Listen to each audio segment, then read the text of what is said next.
So today's guest is Dr. Alan Rozanski, cardiologist and professor of medicine at the Icahn School of Medicine at Mount Sinai and director of Nuclear Cardiology at Mount Sinai Morningside, recently featured in Time for his research-backed approach to healthy aging. Dr. Rozanski is helping redefine heart health by looking beyond cholesterol and blood pressure to the big drivers of longevity, including strength, stress resilience, mindset, purpose, and social connection. He's the creator of the 6 domains of optimal health and vitality, a framework that expands cardiovascular care beyond diet and exercise to how we think, cope, and live. Disclaimer: any of the guidance offered by the podcast host, myself, or the podcast guests is our own guidance. We are not liable for any of the actions the podcast listener decides to do. Welcome to the show today, Dr. Rozanski. Glad to have you on. Thank you for inviting me. It's a pleasure to be here. Absolutely. So I'm always fascinated. Well, thank you for all the work you're doing, to help people in the world with health. I know there's lots of challenges, both mental and physical out there. I would love to know, first of all, what's your fascination behind health, and what really got you so driven to help so many people with it? Well, I've always been interested in promoting people's physical health and overall health quality. I mean, I think that was from way back. Like most doctors, I grew up looking at how to treat disease and how to ask people, proactively what might be wrong and looking at preventive ways to improve health. And it was years in the making of just starting to look at the flip side of that. We were just looking for years and years at the role of cholesterol and high blood pressure. And then the psychosocial factors, we began to look at that, anxiety, depression, and loneliness and things like that. And it wasn't until, I'd say, 20 years ago, I began to realize, what about the other side? What's health? How do we promote it? How do we help people to flourish? And what do we have to say as physicians? So that became a big preoccupation in my investigations and my work. Wow, there's a lot of work, a lot of work you've done over the years.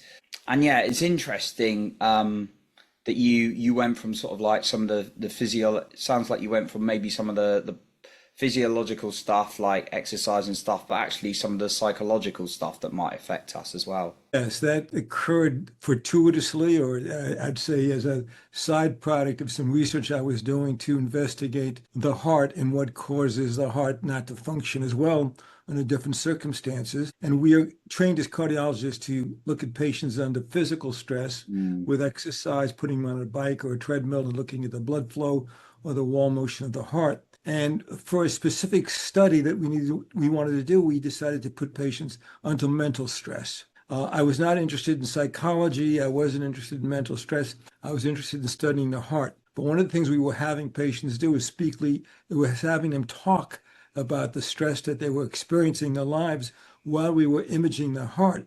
In a normal person, as they are under more stress, if they exercise, or even under mental stress, the heart will beat more vigorously. And if you have a blockage in a coronary artery and they're exercising, and part of the walls of the heart will slow down, those areas which aren't getting enough blood supply. But to our utter amazement, when we did this project, we started to see the same things in these people with advanced heart disease when they were merely talking about the stress in their lives. So this was work going back about 35, 40 years already. And that's been reproduced in many studies. But at the time, when I first saw that, I was just stunned by that information and by those findings. And that began that search looking at the effects of what we'd call the mind-body relationship. That's what triggered it, that particular study. It's fascinating. Even what you're just saying there, even talking about their stress could change the heart. Yes, these were people with advanced heart disease, of course. That doesn't happen in a normal person, but that's what we observed, yes. Wow, such a big one. I know you've got your 6 domain framework. I'd love to hear a little bit about these 6 domains that you put together. Sure. So I define these 6 domains of health, and they're based on just a simple understanding that again, evolved over years, which was to say, we don't have to have a debate everyone can create a health model and say, this is important or that is important. And that's actually what many people do, and it's confusing to the public. But I realized that you can just use the body itself to testify as to what's healthy. Anything that promotes longevity, that decreases your risk for disease, that protects your physiology is healthy. For example, exercise. Anything that does the opposite, such as smoking, would be unhealthy. It shortens lifespan, it causes disease. So in the physical domain, the big ones are exercise, resistance training, healthy sleep, and your nutrition, what you're eating. That's going to affect your health in a positive or negative way, depending on what you eat. But then there's these other 5 domains, which aren't physical. One is the cognitive domain, the quality of your thinking. We know now, based on many studies, that people who are optimistic actually live longer and have less heart disease. People who are pessimistic, it's the opposite. Also, people who live with a sense of gratitude when it becomes part of their mindsets, part of their personality, also live longer. So that's the cognitive area. In the emotional area, we started off looking at the negative, looking at the effects of depression on heart disease years ago. And it became quite evident that if people, live with untreated depression, the body on a physiological basis goes haywire. People develop increase in insulin resistance, visceral fat, inflammation, more heart disease. The amygdala of the brain, the fear center, increases in size. The prefrontal cortex decreases. That's just about every physiological system goes haywire. On the other hand, when you look at people who are happy, actually it's a health protective effect. So that's your third domain, your emotional domain. Then the fourth domain would be your social domain, the quality of your relationships and even the size of your social network. And we've now known since the late 1970s, the people who have a stronger social network, people who have a sense of social connections that are positive, actually also live longer, have less heart disease. And loneliness, on the other hand, is actually health toxic in a very significant biological way. The fifth domain is your sense of life purpose. This is one that actually wasn't studied a whole lot from a medical point of view till about 15, 20 years ago, but the data has come quite quickly and furiously since then, that people who have a strong sense of life purpose actually do better, not just in terms of vitality, but in terms of health outcomes as well. And then the sixth domain is one probably the least understood, which is our relationship to stress. So it turns out that when people have what we could call toxic stress, that is stress that you feel you can't manage, stress that's, emotionally debilitating to you, stress that's, ongoing but meaningless, such as someone's, let's say, exposed to some abuse or trauma, that can be toxic to your health. On the other hand, there's good stress. When people take on challenges and when they're succeeding and growing from it, it increases your self-confidence, your self-esteem, your optimism, and your sense of meaning, and that's healthy stress. So that's your sixth domain right there. I love those. Yeah. So I'd love to touch on the stress element that you just touched on, like there being a stress that's not so good for you, and there's a stress that can be beneficial. So I guess is a good kind of stress when you're like, might be like when you go to the gym and you're like putting more load on, or maybe you're about to do a public speaking event and you're a little bit stressed about it, but you come out and you do it and you're like, whoa. But a bad kind of stress is like worrying about everything that could go wrong at work all the time, I guess. Right. Yeah, no, there's that flip side of stress. And one of the things that's quite important is what we tell ourselves about stress. Because the more, let's say you're doing public speaking and you're nervous and you say, shouldn't be nervous. I'll tell you, this is actually what happened to me when I was first going into medicine and I started doing research and I had to present papers. I was a very shy presenter, but it bothered me that I was nervous about presenting. So I amplified it because I was self-conscious. But over time, it actually had a breakthrough on one or two times where I was put in a situation where I couldn't prepare and just went up and was not expecting to do well. And I did extremely well. And that was a breakthrough. And I learned how to, become a good speaker. But these are the rites of passage. These are the ways we grow, right? We take on things that are difficult. And then when we have a breakthrough, that's often our greatest pleasure later on. Yeah, I like that because I know a lot of listeners to this podcast and listening now may be experiencing have a fear around public speaking of being seen, and I know for myself it can be it was definitely stressful at the beginning, like Yeah. of even talking in front of 5 people. And it sounds like maybe it was for you a little bit until you had your breakthrough. Um, Yes. yeah. Yes, that's true. That's true. But the key point there being, we can amplify stress by not accepting it and thinking it's bad, So what you tell yourself about stress is very important. I that got me. Like I was kind of going through your writing down your sixth domain. When you got to the sixth one, when you said the relationship to stress, I thought, oh, that's interesting. When you pulled that one out, like I'd like the life purpose one.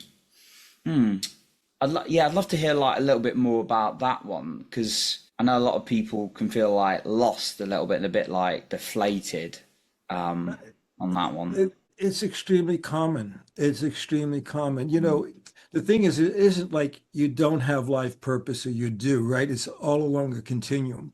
But we've mm, all faced the situations where, gee, there's something here. I really feel like this resonates with me. I call these like these tuning fork moments, to things in your life where you're doing it and time seems to stop and you feel like you could do it forever and you feel it's sort of your essence. And when we experience those tuning fork moments, they're actually clues in terms of, gee, these are the things I really would like to be doing. But the reality of life is very often that, we're ending up in preoccupations or jobs or occupations which may not meet our inner sense of tuning. There's rites of passage in terms of life. You have to make a living. You may not be ending up in a job that's necessarily satisfying mm, those tuning fork moments. But the mistake I think people make is there's always time to put it on your plate, even if it's 10 minutes a week, 15 minutes a week. Those things where you hold an inspiration with anchored to some action will stay with you. The problem is very often that we just let go of that thinking, someday I'll do this, someday I'll do that. And very often that someday doesn't come. mm. What from like people you've seen or kind of witnessed for someone who's very lost, they're like no idea what it is, but I know it's not what I'm in currently. Where can they start? Well, I think just what I just said is one place to start to stop and think about, gee, when were you doing something where there's time just stopped for you and you felt it was you? And look back at those patterns Mm, and see if it makes sense to you. Or B, think about that going forward. Or you can do exercises, these simple exercises. What would I do if I had $1 billion? mm, Sit down and just write about it. Don't censor yourself and see what comes out. That's another way to do it. There's uh, one of my favorite exercises comes from a book by Stephen Covey. He wrote the famous book, The 7 Habits of Highly Effective People. mm, And he has this funeral exercise in the book. And he says, imagine your own funeral and you would have there different people. It would be a family member, your best friend, someone in the community, and someone you worked with. Now imagine what would you like them to be saying about you, you mm, know?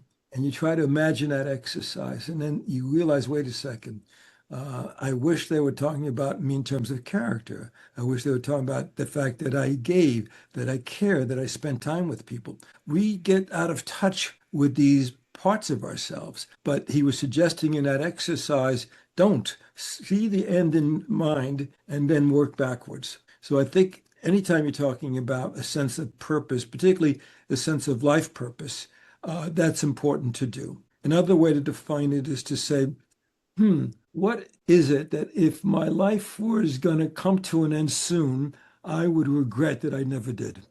mm, And think about that because that's a deep regret that you can get in touch with. But why wait till you're 80 to do it? Get in touch with it when you're 40. And then, put it on your plate, even if it's 10 or 15 minutes a mm, week. That is the beginning of accessing, a better life purpose if you don't feel enrolled in what you're doing now. mm. I like what you said in the last couple of times around just even finding that 10-15 minutes um, of when and also what kind of was great I took away then was the quality questions, asking yourself those quality questions. What would I do if I had $1 billion? What would I regret if I didn't do in my life as well? So getting people to Yes. think into that a little bit. Yes. But again, even that might take some time out for them to just think. So yeah, it's finding that Listen, time. the biggest single mistake is we just don't take that time out. I mean, you're at the bus stop in today's world, right? We're looking at our cell phones, looking at the next distraction. You have to take some time out. That's number one. The introspection is a key to success. That's often where the magic starts to occur. I love that, finding time to think. Yeah, Yes. I find that's really helpful for me. Just that in the morning, journaling, asking myself questions. It's just Sure. allowing that conscious thinking. The social, you touched on the social one, which I'm keen to dive into because um, I'd love to know, is that about both being lonely and being around the wrong people? Well, those are two separate issues. Mm, It's interesting in the social domain that, mm, first of all, we know there's so many different expressions of that, right? Some people are introverts, some people are extroverts, some people can feel lonely in a crowd, other people can feel content almost with one friend, or, sometimes just so enwrapped in what they're doing, and their connection to humanity becomes through their work or in the ways they feel that they're giving. People need to know what works for them. But we can also ignore our social needs because we can sublimate them. That's even though that's a deep psychological need that people have. It's a basic psychological need to be connected. In any given moment in time, your body's not ringing with alarm bells if you're not meeting it. I mean, if you're hungry, if you're thirsty, if you haven't slept for the last 40 hours, your body will tell you. But if you're ignoring your social needs, you might feel a little tense, but you might ignore it. And you can get, wrapped up in your work and other things, and you can actually ignore your social need for social connections mm, for days, months, or years. And that's actually what happens to many people. And then, they get to a point where the other sources of meaning start to dissipate, let's say around retirement. And all of a sudden, the friendships that they used to have weren't nurtured. And that's how people begin to feel lonely. mm. So what I kind of got from that, and correct me if I'm wrong, is you can kind of feel what you need socially, but sometimes we choose to ignore it. Yes, it's very common, right? Because we have competing needs as human beings, right? We have that sense for meaning. We want to grow in our jobs, or we want to build a career, or, we want to get involved in things financially, whatever. And our social needs is another part of it. Our health needs are another part of it. But you can't ignore it, and many people do. Mm. Yeah, I can see why. Not that it's good, but like at the expense of like, oh, I'm gonna work and hustle, but social's less important. But the body might be telling them something else, right? And they're ignoring that and just knuckling down and working. Well, when you think about it, particularly over the last 2 decades, right? Mm, We've seen now in our, fast-paced techno-digital society mm, that we can be, touching bases with people in so many different ways. We can have very superficial contact through social media, texting and some group chats and so forth. And you can, actually meet some of your social needs that way. But if you're not also getting the real thing in terms of mm, time with real friends, things that come from spending quality time with people where you share and you bond and you work things out mm, and so forth, you can just meet your social needs superficially. And by the way, I'm not knocking that. There's a big role for that. But, if it's just the low quality stuff, the depth of social relationships, that also can bite over time. It's a very one of really important things for me personally to kind of like connect with people. It's great to we're having a conversation on the podcast. Great to network, meet people online, coach people online. But yeah, that in person thing for me is really important. Whether it's just playing football with the guys and hanging out afterwards, all these kind Absolutely. of things. So I was just thinking, you got your six domains, and I mean, some people, I like it's a very simple like framework. Some people can get a bit overwhelmed with how many things they got to do to like feel healthy sometimes. What guidance can you give them to kind of if they're just thinking, okay, I've got to do all these things for my biology, I've got to do all these things cognitively, I've got to do all these things socially. Yeah, that's such an important question because the more we look at this in a global way, if you look at any list, any book, and you see a lot of things, you can get overwhelmed by it. And that could be, oh, let's just forget about this. This is very complicated.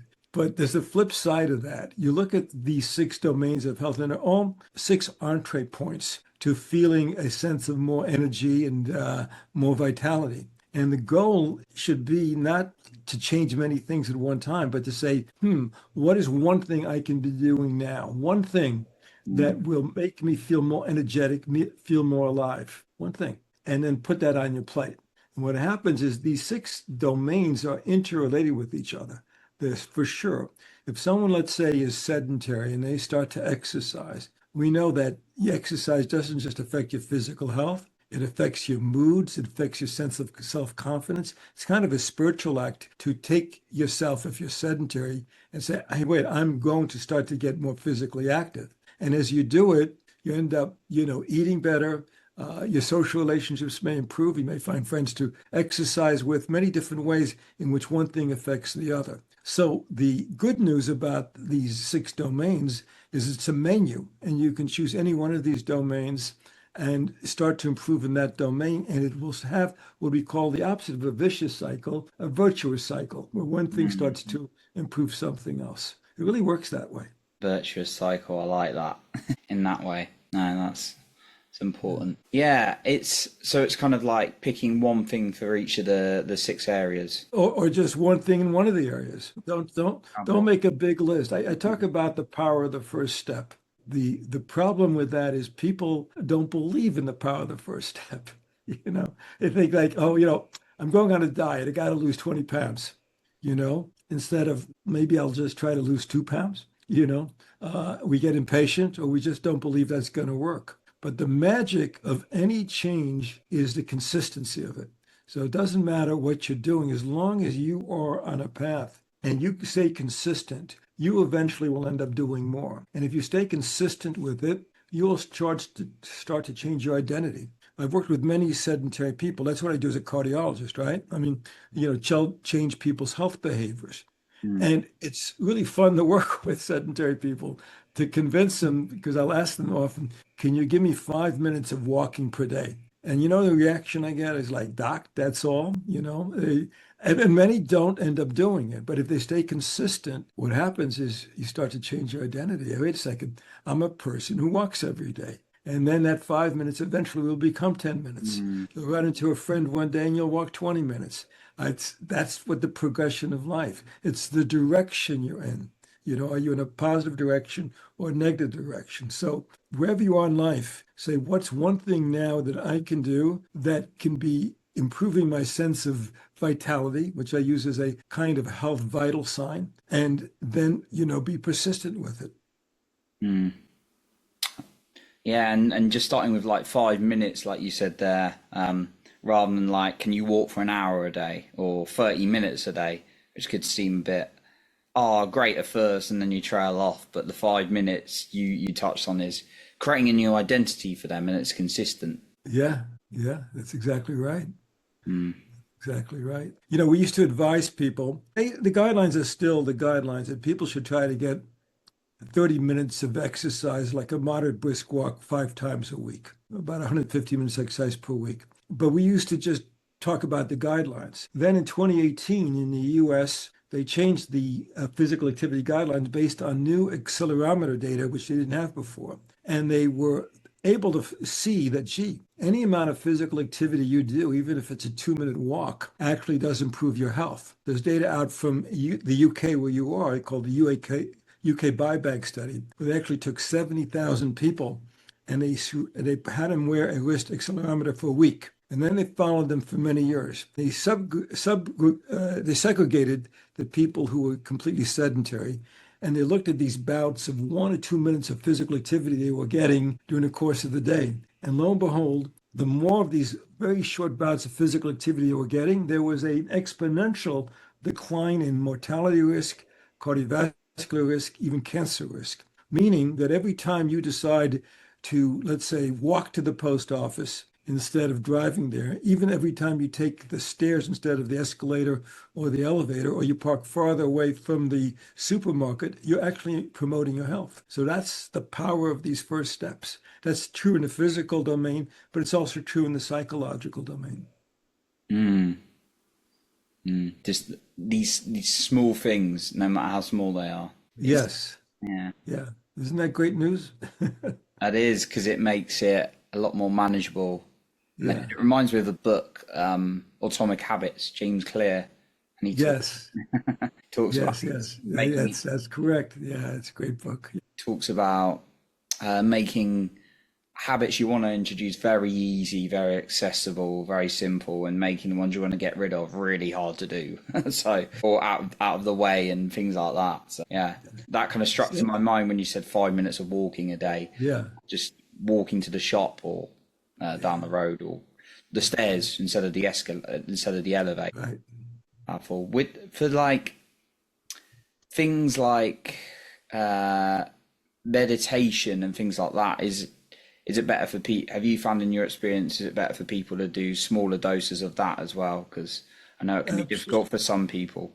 Yeah. So first of all, for the people who enjoy it or learn to enjoy it, it can be extremely useful. It's a way of stopping and just learning to notice your thoughts. And that's part of something that we call in medicine metacognition, learning to notice your thoughts. See, many times we're going through life and we just don't have a handle on the thoughts that are running us, and unless you can learn to surface your thoughts, you don't have a choice in the matter. So meditation can be very useful for people, or it just can be useful for a way of slowing down and stopping. If you like doing it. Years ago, I didn't get into meditation, but I did get into something called progressive relaxation. I was running a cardiac rehab program. We had a psychologist, and we worked together, and she gave me this tape on biofeedback. I did biofeedback, which I didn't relate to so much, but she gave me this tape on progressive relaxation, just squeezing your hands and letting go, and then, feeling the heaviness in your shoulders, your back, and so forth. And I learned how to do that really well, to the point when I was in training and I wasn't getting enough sleep, I could put myself in a trance anywhere I was, and I can still do that to this day, and still find it useful at times. So, yeah, but the people can experiment with different ways of meditating or relaxing or doing, physical relaxation, and it's different strokes for different folks, and that's also a positive message. Just try out what works for you. Experimenting. It's not one size fits all. It's what works for you, Right. it sounds like. Right, exactly correct. I love that. Dr. Rozanski, I would love to know, as we kind of wrap up, where's the best place for the listener to find you, to find out more about your work? And is there maybe a final point you want to share with us today, or summarize from the conversation? Sure. So I have a website. It's under my name, alanrozanski.com. And I have a lot of blogs, podcasts, and all sorts of stuff there. I have a newsletter that people can sign up for. And we'll have, I produce certain series, like I have a 12-part series on optimism that's going to be coming out in a few weeks, and people can sign up for that or the newsletter. I'm also very active on LinkedIn. I post weekly, so people can follow me there if they'd like to do that, or connect with me there if they'd like to do that. But I would conclude here by just saying that, very often people have we know what it is to be unhealthy. And very often people say, well, I went to the doctor and everything checked out. The doctor did the blood test, the blood pressure, everything worked out. Well, but, so you don't have an illness, you don't have disease, but does that mean that you're healthy? Of course, if you aren't depressed, it doesn't mean you're happy. It just means you're not depressed. In the same way, if you don't have disease, it doesn't actually mean that you're healthy. Healthy is ill-defined by too many people. But what health really is that sense of vitality. It's that inner sense of feeling alive and energetic. And what people can do is they can stop and reflect and say, compared to a time when I felt very energetic, how energetic do I feel now? Is it close to that? Or if it's down, what is it? Why am I not feeling as energetic?